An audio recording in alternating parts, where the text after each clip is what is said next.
Hey everybody, this is Mike with Clock Family Adventures. Today we're doing a 2-queen bedroom at the Mirage in Las Vegas, room 10-51.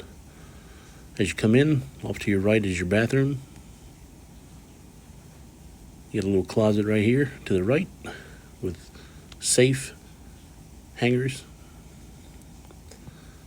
The bathroom has a nice light. The water pressure is good.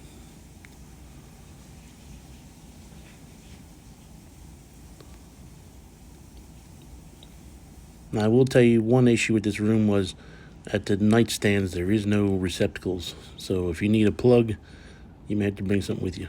See all this food right here? Do not touch it unless you plan on buying it, because as soon as you lift it, you do get charged for it. As well as in your refrigerator, unfortunately, you do not have any room to put your own stuff. If you lift any of that stuff, you will get charged for it. Nice size TV. There's the desk again. And then this is our view the next day. We checked in way late at night. All in all, it's a good room. Puts you right in the middle of the strip.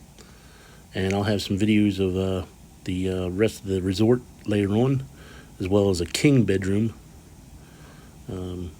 Please like and subscribe. Thanks. Bye.